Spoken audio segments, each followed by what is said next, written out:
మనం 175 నియోజకవర్గాల్లో ఏవైతే మన స్వర్ణ నియోజకవర్గ రిపోర్ట్లన్నీ మనం తయారు చేసుకోవాల్సిన అవసరం ఉంది. ఇప్పటికే వర్క్ షాపులన్నీ పెట్టాం. ఇంకొక పక్కన 2029కి మీరు ఏం చేయగలుగుతారో వర్కౌట్ చేయడం 1 ఇయర్ అయింది.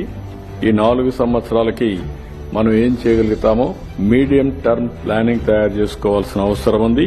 దీనికోసం మీ అందరి జిల్లాల్లో చూస్తే జిల్లా మినిస్టర్ ఆధ్వర్యంలో చైర్మన్ కింద, కలెక్టర్ ని ఎగ్జిక్యూటివ్ చైర్మన్ కింద పెట్టి, ఇంకొక పక్కన ఎగ్జిక్యూటివ్ వైస్ చైర్మన్ కింద ఎంపీని కూడా పెట్టి అందరిని ఇన్వాల్వ్ చేసి జిల్లా లెవెల్లో మనం ఒక ఆర్గనైజేషన్ క్రియేట్ చేసుకున్నాం. అదే మరి కాన్స్టిట్యున్సీకి వచ్చే కొద్దికి ఎమ్మెల్యేని, అదే మరి జిల్లా ఆఫీసర్ని ఒకరిని, ఆ టెరిటోరియల్లో ఉండే ఎమ్మెల్సీలు గాని, అక్కడుండే ప్రజాప్రతినిధులు కొంతమందిని, ఇంకొక పక్కన అక్కడుండే ఇంపార్టెంట్ ఆఫీసర్స్ ని వీళ్ళతో కలిసి ఒక 9 మెంబర్ టీం కూడా మీకు ఇచ్చాం.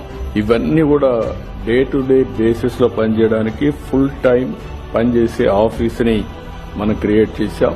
ఇప్పుడు మీరు అధికారికంగా కూర్చొని, అఫీషియల్ గా కూర్చొని ఆల్ ఆఫీసర్స్ రమ్మని మీరు ఒక యాక్షన్ ప్లాన్ ఇస్తే ఆ యాక్షన్ ప్లాన్ వాళ్ళు చేసే పరిస్థితికి వస్తారు.